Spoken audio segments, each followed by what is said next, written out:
Hello दोस्तों, आज की हमारी कहानी पोट्री में आपका स्वागत है। एक गांव में बड़ा ही अजीब सा रिवाज था। अगर लड़की शादी के 5 महीने बाद तक प्रेग्नेंट नहीं होती थी तो उसे तांत्रिक ओझा की कोठरी में 5 दिन रहने के लिए भेज दिया जाता था। यह बात सुनकर पूनम को बहुत ही अजीब लगा था। पूनम की भाभी को भी तांत्रिक ओझा की कोठरी पर भेज दिया गया था। उसके बाद वो प्रेग्नेंट हो गई थी। एक दिन पूनम ने अपनी भाभी से पूछा तो भाभी के चेहरे के भाव बदल गए थे, बल्कि उनके चेहरे का रंग ही उड़ गया था। वो रोते हुए कहने लगी, तुम अभी छोटी हो इसलिए इन बातों पर ज्यादा ध्यान मत दो। और रोते हुए बताने लगी कि भगवान किसी लड़की पर ऐसा जुल्म ना करे जैसा हमारे गांव की औरतों पर किया जाता है। पूनम भाभी की बात सुनते ही डर गई थी। लेकिन जब 6 साल के बाद पूनम की शादी हुई तो उसे भी तांत्रिक ओझा की कोठरी पर भेज दिया गया था। लेकिन जो बात पूनम को पता चली उसके बाद तो उसके पैरों तले से जमीन निकल गई थी। पूनम को उसके घर के लोग प्यार से पुन्नू बुलाते थे। किसी ने भी कभी पूनम नाम से नहीं बुलाया था। ये नाम उसकी दादी ने रखा था। दादी हमेशा प्यार से पुन्नू बुलाया करती थी। उसके बाद से ही घर के सभी लोग पुन्नू कहकर पुकारते थे। वह अपनी फैमिली में सबसे छोटी थी, इसलिए घर के सभी लोग पूनम से बहुत प्यार और लाड़ किया करते थे। पूनम से बड़े 2 भाई और बहन थी। पूनम के पिता की अपने लॉन्ड्री की दुकान थी। वह गांव में रहते थे, फिर भी वहां पर काफी सारे लोग ऐसे थे जो धोबी से कपड़े धुलवाया करते थे। यह कह लो कि पूनम के पिताजी धोबी थे। जैसे जैसे वह जवान होती गई उसे आइडिया हुआ कि उसके गांव के कुछ रिवाज बहुत अजीब से हैं, जिनको लोग मानते भी हैं और उन पर ध्यान दिया जाता है। गांव में लड़कियों को पढ़ाने लिखाने का कोई रिवाज नहीं था, बल्कि उनका जन्म होते ही उनके दहेज इकट्ठा करना शुरू कर दिया जाता था। उनकी शादी के बारे में पहले ही सोच विचार कर लिया जाता था। जैसे ही लड़की जवानी के दहलीज तक पहुंचती थी तो उसकी शादी भी कर दी जाती थी, और शादी भी अपने ही गांव में ही की जाती थी। आज तक कभी ऐसा नहीं हुआ कि किसी भी लड़की की शादी उसके गांव से बाहर की गई हो। अगर लड़की गांव की हो तो उसकी शादी उसी गांव में ही होती थी, लड़के के साथ की जाती थी। पूनम जब 12 साल की थी तब गांव में हंगामा हुआ था। गांव के एक लड़की ने दूसरे गांव के लड़के से शादी करने की बात कही थी, लेकिन उस लड़की की बात पर कोई भी राजी नहीं हुआ था। वह लड़का लड़की के पेरेंट्स के आगे बुरी तरह से गिड़गिड़ा रहा था। यहाँ तक कि उसने अपने पेरेंट्स को रिश्ता लेकर भी उसके गांव में भेज दिया था, और वो लड़का कहता था कि मैं इससे मोहब्बत करता हूँ, मेरी शादी लड़की के साथ कर दो। मगर गांव के सरपंच ने हाथ उठाकर मना कर दिया था। अगर वह शादी हो गई तो पूरा गांव मुसीबत में आ जाएगा। लड़का काफी समझाने पर भी नहीं समझा। फिर उसके घरवालों ने लड़के को अपने घर के कमरे में ही बंद कर दिया था और उसको कैद कर दिया था। वह लड़का काफी दिनों तक अपने घर से बाहर नहीं निकला था। कुछ दिनों बाद पता चला कि लड़के ने अपने कमरे में ही पंखे से लटक कर फांसी लगा ली। पूनम इस टाइम छोटी थी, इसलिए इन बातों को इतना गहराई से नहीं जानती थी, और ना ही अपने गांव की इन रस्मों रिवाजों के बारे में कुछ। वो बस फोर्थ क्लास तक ही पढ़ी हुई थी, और पूनम को आगे पढ़ने का बहुत शौक था, मगर उसके पिताजी ने मना कर दिया। फोर्थ क्लास तक भी बड़ी मुश्किल से पढ़ी थी। उसके परिवार वाले तो स्कूल में एडमिशन ही नहीं कराना चाहते थे। पूनम आगे पढ़ने की बात करती तो उसके पिताजी कहते कि बस यहीं तक बहुत है, हमारे गांव में यह सब नहीं चलता। पूनम बहुत रोई थी और बहुत तड़पी थी, मगर उसके पिता पर कोई असर नहीं पड़ा था। पूनम की फ्रेंड ने एडवाइस दी कि सब गांव वाले हमारे गांव के फेमस तांत्रिक को बहुत मानते हैं, तुम तांत्रिक बाबा के पास जाकर उनसे सिफारिश करवाओगी तो तुम्हारे पिता जरूर मान जाएंगे। ऐसे ही एक दिन पूनम के घर वाले कहीं पर गए हुए थे और वह आज से पहले कभी तांत्रिक को नहीं देखा था। बस इतना जानती थी कि वही पूरी गांव और गांव के लोगों पर अपनी बात चलाते हैं और सब लोग उनकी बातों को मानते हैं। इसलिए पूनम को उम्मीद थी कि वो मेरी सिफारिश मेरे पिता से करेंगे तो उसे आगे पढ़ने की भी परमिशन मिल जाएगी। रास्ते में छोटा सा घर था। जैसे ही वह इस घर के आगे से गुजरी, घर की खिड़की से एक लड़की झांक रही थी। उसने पूनम को खिड़की से ही आवाज लगाई और उसने पूनम को अपने घर के अंदर बुला लिया। वो पूनम से पूछने लगी कि इतनी कड़ी धूप में तुम कहाँ जा रही हो। तो पूनम ने उसे सारी बात बताई और कहा कि मैं तांत्रिक ओझा के पास जा रही हूँ। कुछ देर सोचने के बाद उसने मुझसे कहा कि तुम्हें पढ़ने का बहुत शौक है तो मैं तुम्हें पढ़ाऊंगी, लेकिन इस बारे में किसी को पता नहीं चलना चाहिए कि तुम मुझसे पढ़ती हो। उनकी बात सुनकर वह बहुत खुश हो गई थी क्योंकि उसे पढ़ने के लिए टीचर मिल गई थी। उनका नाम अंकिता था। जब दोपहर को पूनम के घर वाले सोने के लिए चले जाते थे तो वो अंकिता मैम से पढ़ने के लिए आ जाती थी और उन्होंने ही पूनम को पढ़ाने के लिए किताबें और कॉपियां दी थी। अंकिता मैम को देखकर लगता था कि वो बहुत पढ़ी लिखी हैं। अपने घर में शायद वो अकेली ही रहती थी क्योंकि पूनम ने उनके घर में उनके अलावा कभी किसी को नहीं देखा था। अंकिता मैम के पहनने के कपड़े भी गांव की लड़कियों से काफी डिफरेंट होते थे। गांव की सारी औरतें पुरानी साड़ी पहनती थी लेकिन अंकिता मैम अच्छे अच्छे से सूट पहना करती थी। वो बोलती थी तो मन करता था कि उनकी बात सुनती चली जाऊं। उनके बोलने का स्टाइल और उनका पढ़ाया सब पूनम को बहुत पसंद था। पूरे 6 साल में अंकिता मैम के पास चोरी चुपके पढ़ने के लिए जाती थी। अगर घर में किसी को मुझ पर शक भी होता तो अपनी फ्रेंड के घर का कहकर कविता मैम के घर पढ़ने के लिए आ जाती थी। अंकिता मैम ने मेरा 9th 10th का एग्जाम भी दिलवा दिए थे। मेरा हाई स्कूल कंप्लीट हो चुका था। अंकिता मैम ने मुझे खुद ही स्कूल ले जाकर पूनम के पेपर्स दिलवाए थे। पूनम की माँ को और उसकी बहन को इस बारे में पता था लेकिन पूनम की वजह से वो खामोश रहीं। उन्होंने इस बारे में घर पर किसी को भी कुछ नहीं बताया था। पूनम ने हाई स्कूल कंप्लीट कर ली तो माँ ने पूनम से कहा कि अब तुम बहुत बड़ी हो गई हो कि तुम्हारे पिता और दोनों भाइयों ने तुम्हें घर से बाहर निकलने पर पाबंदी लगा दी है। वैसे भी अब तुम्हारे भैया की शादी होने वाली है इसलिए तुम अपने भैया की शादी की तैयारी में बिजी हो जाओ। पूनम ने अपनी माँ से कहा, माँ मैं चाहती हूँ भैया की शादी में अंकिता मैम को भी बुलाया जाए। यह बात सुनकर पूनम की माँ अचानक ही घबरा गई और कहने लगी, खबरदार किसी को बताना भी मत कि तुम उस अंकिता को जानती हो। इस गांव के सभी लोगों ने उसके साथ संबंध खत्म कर रखे हैं।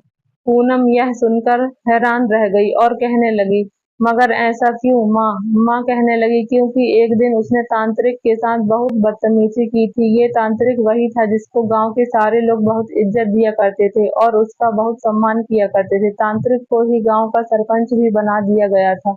उस दिन पूनम को पहली बार अपने गांव की अजीबोगरीब रस्मों रिवाज के बारे में पता चला था कि जो लड़की शादी के 5 महीने बाद तक प्रेग्नेंट नहीं होती उसे तांत्रिक के पास 5 दिन रहने के लिए भेज दिया जाता है, जहाँ पर उसका इलाज किया जाता है और फिर वो प्रेग्नेंट हो जाती है। अंकिता मैम बाकी लड़कियों से काफी डिफरेंट थी। वो पढ़ी लिखी थी इसलिए शादी के बाद जब तक वह प्रेग्नेंट नहीं हुई तो उन्होंने तांत्रिक के पास जाने से इनकार कर दिया था, जिसके नतीजे में उनके सारे परिवार वालों ने और उनके ससुराल वालों ने उनसे सारे संबंध खत्म कर दिए थे और उनको घर में बंद कर दिया था। ये सब पूनम को पहली बार पता चला था और यह रिवाज सुनकर बड़ी ही अजीब लगा था। फिलहाल पूनम के बड़े भैया की शादी और बहन की शादी एक ही दिन हो गई थी। शादी होने के बाद बहन अपने ससुराल चली गई और भाभी पूनम के घर पर आ गई थी। वह गांव में ही रहती थी इसलिए पूनम भाभी को पहले से ही जानती थी। भाभी के घर आने से पूनम बहुत खुश थी क्योंकि बहन की विदाई हो गई थी इसलिए खुद को बहुत अकेला महसूस करती थी। मगर भाभी घर में आते ही पूनम की दोस्ती बन गई थी। उनके साथ बहुत अच्छी बातचीत होने शुरू हो गई थी। भाभी बहुत अच्छी और समझदार थी और बहुत सुशील और संस्कारी भी थी। वो सारा सारा दिन भगवान की पूजा में ही गुजार दिया करती थी। पूनम उनसे पूछती तो वो कहती कि प्रार्थना किया करो भगवान से मुझे जल्द औलाद दे दे। अगर मैं 5 महीने तक प्रेग्नेंट नहीं हुई तो मुझे तांत्रिक ओझा के पास जाना होगा। पूनम के बड़े भैया और उसकी बहन की शादी एक ही दिन हुई थी और शादी के तीसरे महीने ही बहन प्रेग्नेंट हो गई थी, मगर भाभी की गोद अभी तक सोनी थी। पूनम ने अपनी भाभी को समझाया और कहा कि आप उदास क्यों हो रही हो, आप इस बारे में भैया से कहो, हो सकता है वो आपका इलाज किसी अच्छे डॉक्टर से करवा दें, उसके बाद आप प्रेग्नेंट हो जाओ। भाभी कहने लगी, ऐसा नहीं हो सकता, यहाँ पर किसी का इलाज नहीं करवाया जाता, यहाँ सिर्फ तांत्रिक से ही इलाज करवाया जाता है। लेकिन मैं तांत्रिक बाबा के पास नहीं जाना चाहती, बस तुम मेरे लिए प्रार्थना करो। मेरी भाभी की शादी को 4 महीने हो गए थे तो गांव की औरतों ने घर आकर पूनम की माँ को राय देना शुरू कर दिया कि तुम अपनी बहू को तांत्रिक के पास लेकर चलो। भाभी बहुत डर गई थी और सारा सारा दिन रोती रहती थी। पूनम की भाभी की शादी को 5 महीने पूरे हो चुके थे। जब भाभी प्रेग्नेंट नहीं हुई तो गांव के रिवाज के मुताबिक कुछ औरतें उनको लेने के लिए आ गई थीं। पूनम ने माँ से कहा कि जब भाभी तांत्रिक के पास नहीं जाना चाहती तो उनके साथ जबरदस्ती मत करो। माँ कहने लगी, बेटी तुम अभी छोटी हो इसलिए इन बातों में मत पड़ो। अगर यह तांत्रिक बाबा के पास नहीं गई तो तुम्हारे भैया तुम्हारी भाभी को तलाक देकर घर से बाहर निकाल देंगे। तलाक का नाम सुनते ही भाभी घबरा गई थी और बुरी तरह से डर गई थी। उसके बाद रोते हुए भाभी तांत्रिक के पास जाने के लिए तैयार हो गई। भाभी जाते टाइम पर पूनम के गले मिलते हुए गई थी। पूनम को यह जानकर बड़ी हैरानी और परेशानी हो रही थी कि सिर्फ 5 दिन की ही तो बात है, न जाने भाभी इतना क्यों डर रही हैं। उसे वैसे भी यकीन नहीं था कि किसी तांत्रिक के इलाज से किसी के यहाँ पर बच्चा पैदा हो सकता है। अगर अंकिता मैम से शिक्षा हासिल न की होती तो शायद मैं भी इन बेतुकी बातों का शिकार हो गई होती। अंकिता मैम की दी हुई शिक्षा उसे अच्छी तरह से याद थी कि संतान देना और ना देना सिर्फ भगवान के हाथ में है। तो फिर यह तांत्रिक क्या करता था? भाभी को गए 2 दिन हो गुजर गए थे। पूनम को बड़ी ही हैरानी हो रही थी। एक दिन पूनम चोरी चुपके घर से निकल गई थी ताकि जाकर भाभी का हालचाल मालूम कर सकूं। वो तांत्रिक गांव के सबसे आखिरी कोने पर रहता था। पूनम अपना मुंह छुपाकर वहां से चली गई। वो एक बड़ी सी कोठरी थी जिसके आसपास काफी सारे छोटे छोटे कमरे बने हुए थे। उन कमरों में काफी सारी औरतें मौजूद थीं। पूनम ने हर कमरे की खुली हुई खिड़कियों के पास जाकर भाभी को ढूंढ रही थी। आखिर 3-4 कमरों के बाद एक कमरा आया था जिसकी खिड़की खुली हुई थी। वहीं से उसे भाभी नजर आ गई थी।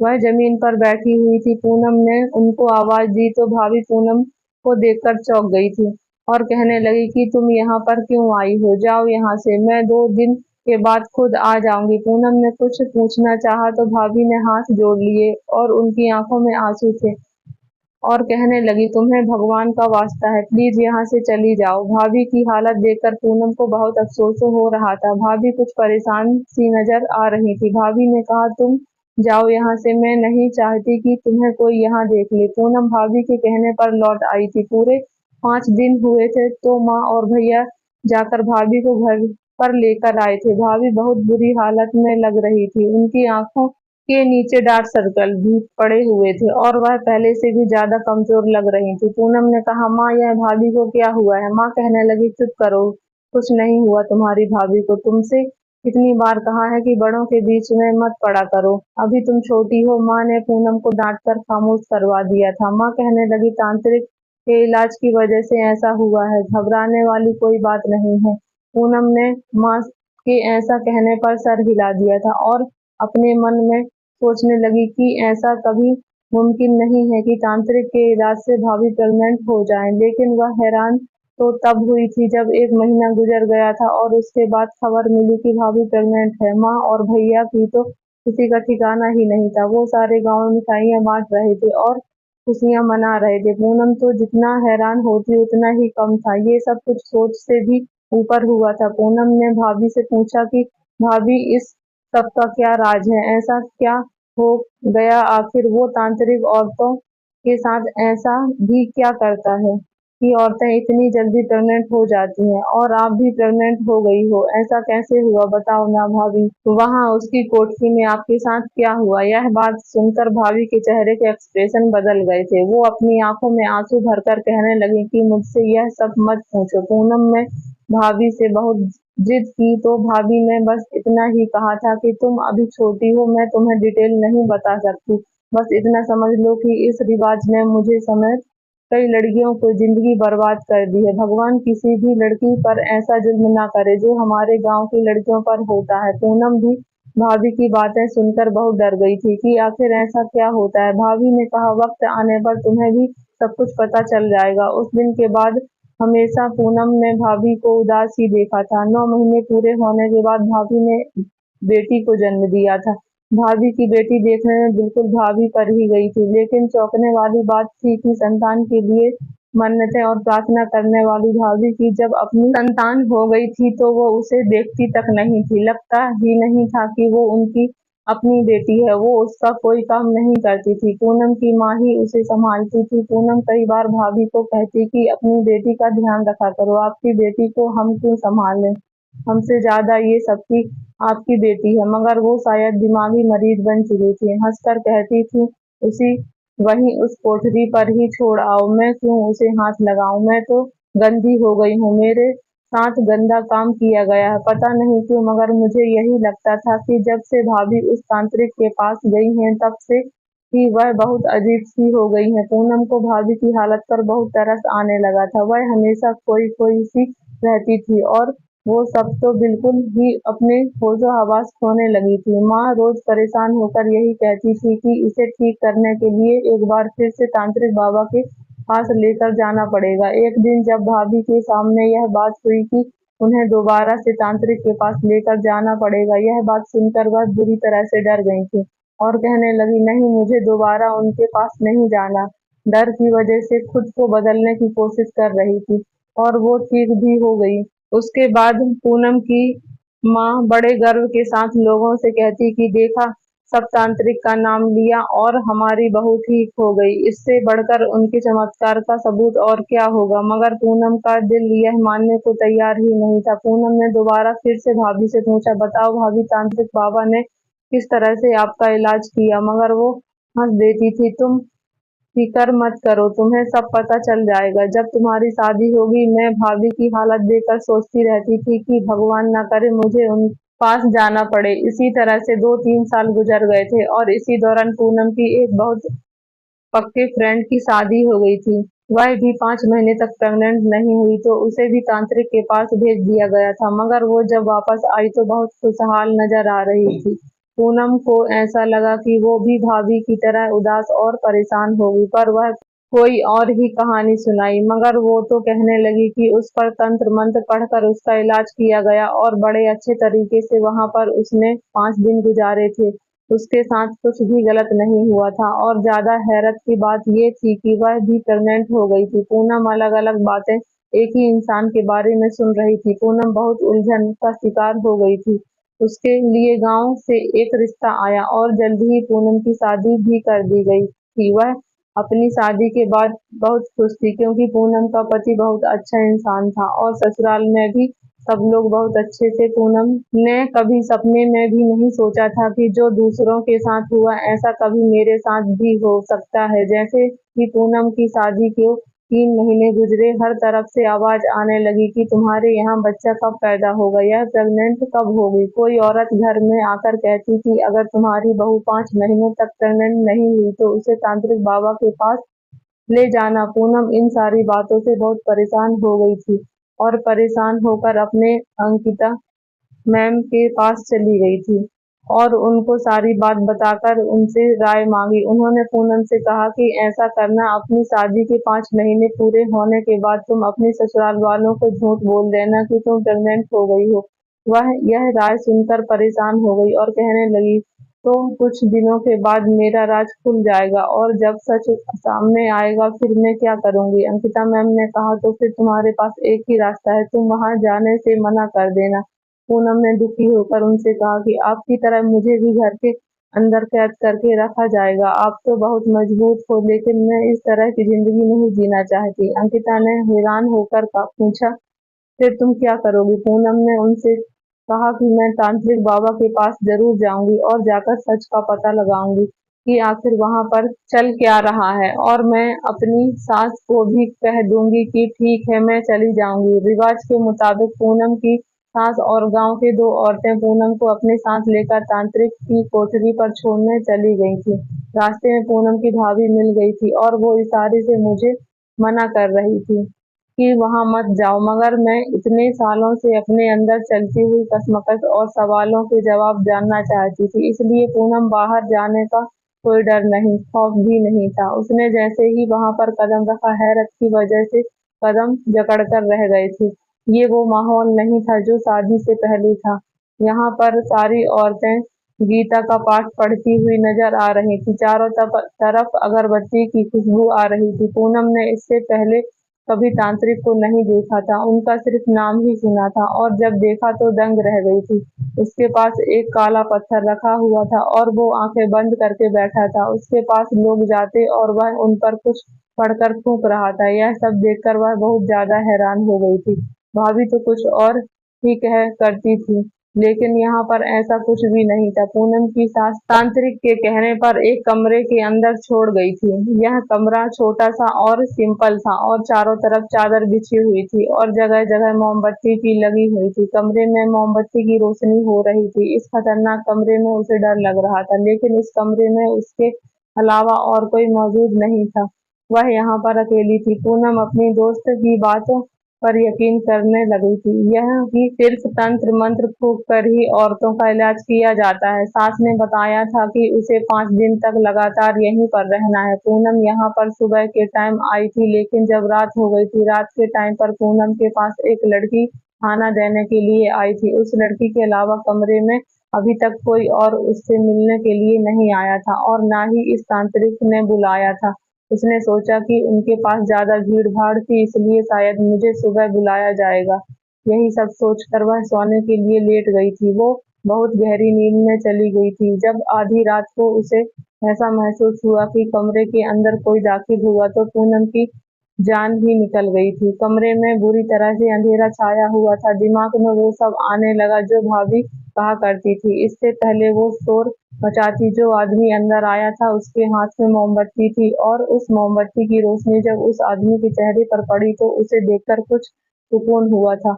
वो तो और कोई नहीं बल्कि पूनम का पति था। पूनम ने हैरान होकर अपने पति से पूछा कि आप यहाँ पर क्या कर रहे हो? तो वह कहने लगा कि तांत्रिक ने कहा था कि तुम अपनी पत्नी के कमरे में रात को जाकर सो जाना। वो कहीं अकेली रात को यहाँ पर डर ना जाए, इसलिए मैं यहाँ पर तुम्हारे पास आ गया। मुझे यह सब सुनकर बड़ी तसल्ली हुई थी कि वह तांत्रिक ऐसा नहीं है जैसा मैंने उसके बारे में सोचा था। अगले दिन तांत्रिक ने पूनम और उसके पति को सुबह सुबह अपने पास बुलाया और दोनों पर कुछ पढ़कर फूंक दिया और उसके बाद पूनम का पति कमरे से चले गए। उसके बाद पूनम ने पति कमरे में बने हुए मंदिर के आगे प्रार्थना करने के लिए कहा। फिर रात हुई तो फिर से पूनम का पति वापस आ गया था।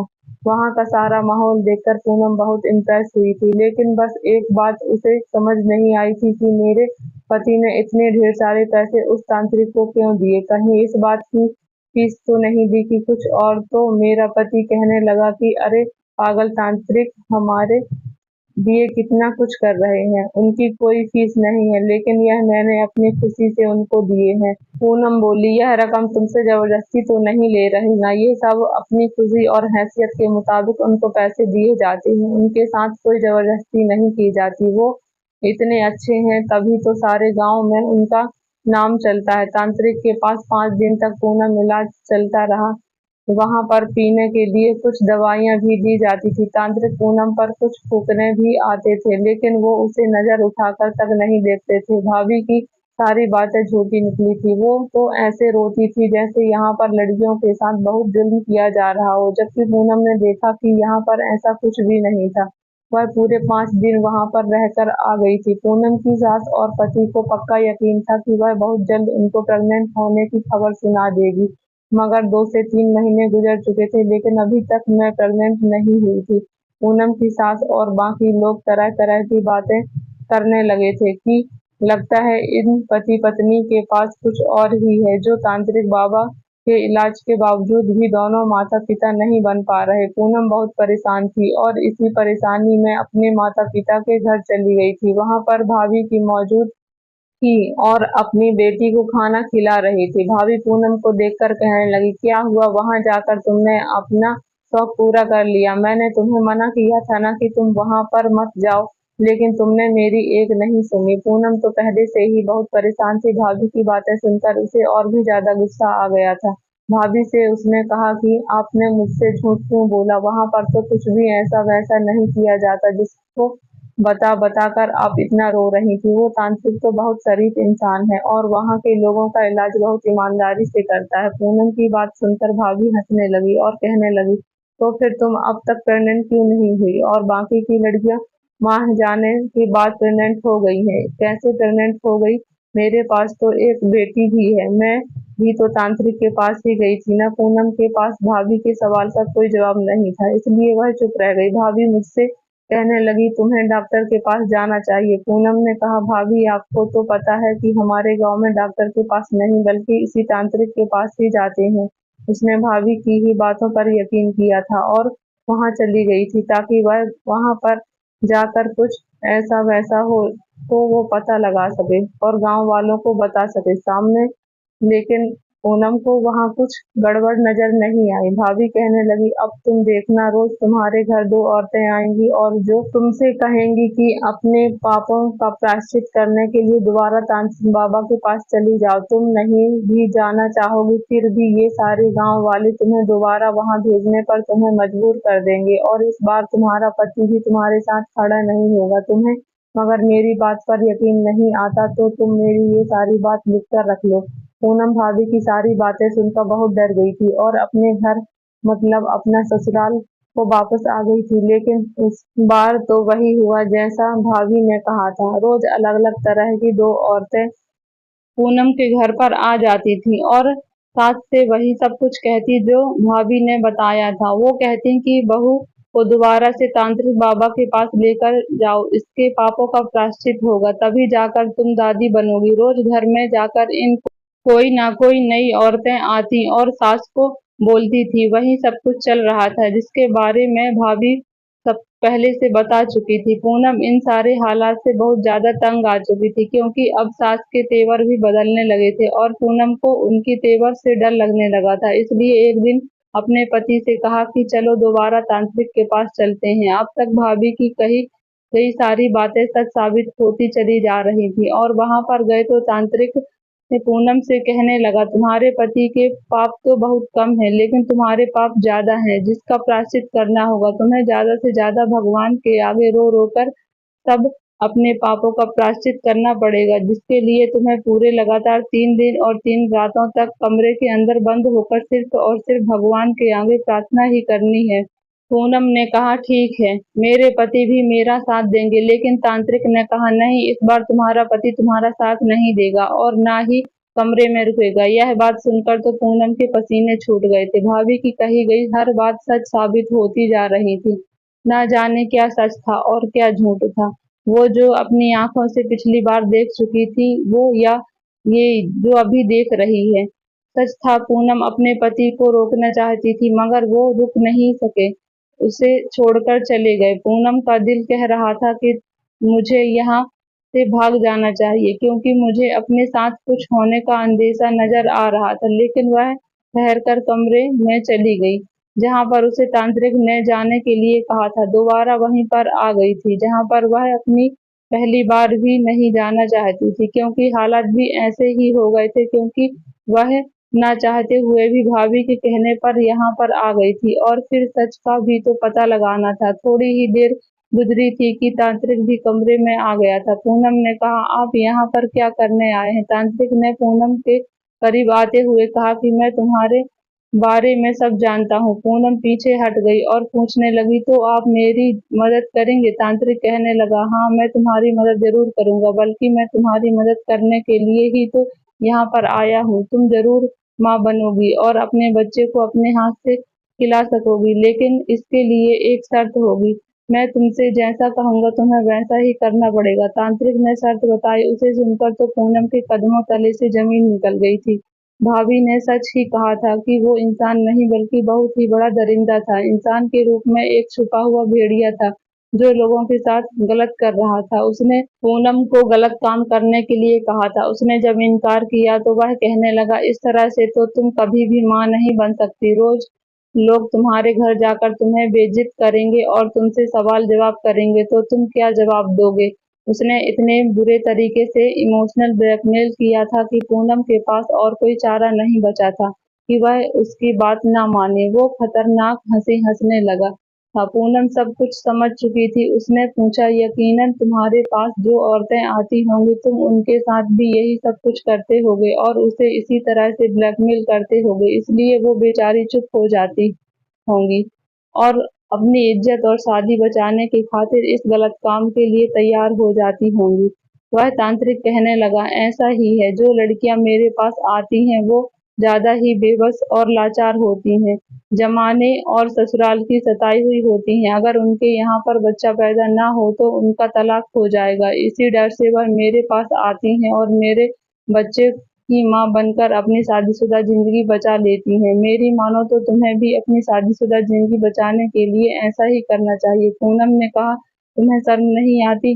मासूम गांव वालों को धोखा देते हुए यह रस्म रिवाज के नाम पर तुमने बहुत सी औरतों के साथ गलत काम किया है, उनकी इज्जत के साथ खेला है। वह हंसने लगा और कहने लगा, इस रिवाज की शुरुआत मेरे पिता ने की थी। वो अच्छी खासी कमाई करते थे और इलाज के नाम पर अय्याशी भी कर लिया करते थे। यह गांव वाले बहुत मासूम लोग हैं, इनको बेवकूफ बनाना बहुत ही आसान बात है, क्योंकि इनको बेवकूफ बनाना नहीं पड़ता, क्योंकि वो लोग तो पहले से ही बेवकूफ हैं। अपनी बहन बेटियों और पत्नियों को गैर मर्द के हवाले छोड़ जाते हैं।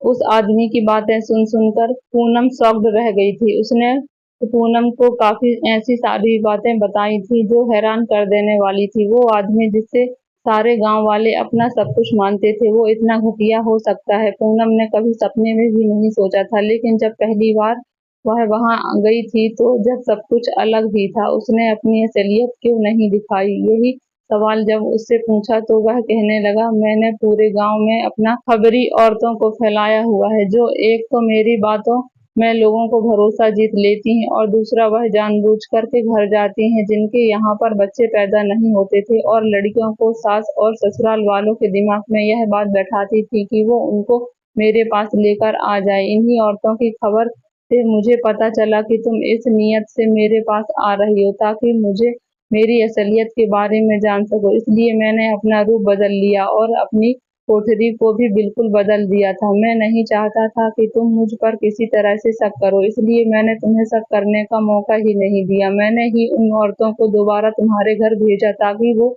आने देकर तुम्हें इतना मजबूर कर दें कि तुम दोबारा यहाँ पर आने पर खुद मजबूर हो जाओ। और वही हुआ, आखिरकार तुम्हें औलाद के लिए यहाँ पर दोबारा से आना ही पड़ा।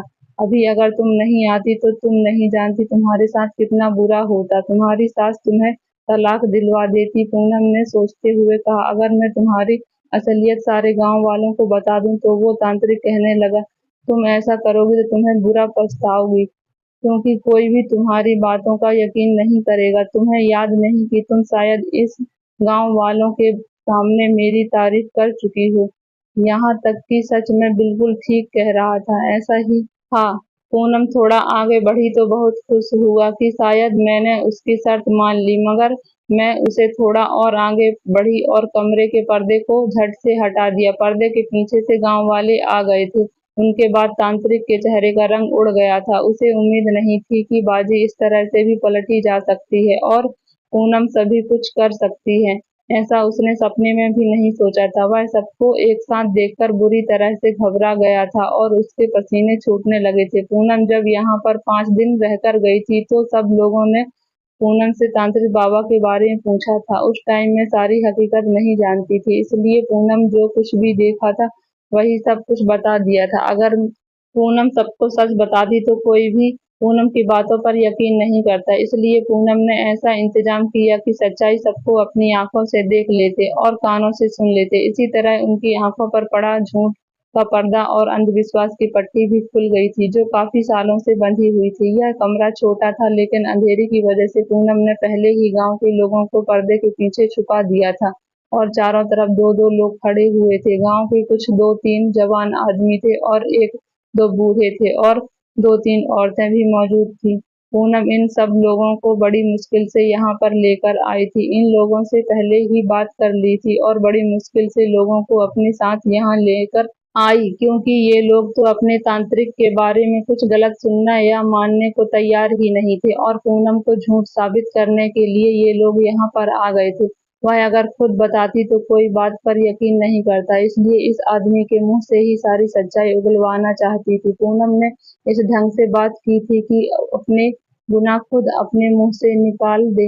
इस आदमी ने अपने सारे गुनाहों की सच्चाई अपने मुंह से कह दी थी और सारे लोगों ने सुन भी ली थी। पूनम का पति भी कमरे में मौजूद था। पति ने आगे बढ़कर तांत्रिक की पिटाई करनी शुरू कर दी और बाकी सारे मर्द भी उसके साथ मिल गए थे और सभी औरतें भी पकड़ी गईं जो इस गांव में फसाद फैलाती थी।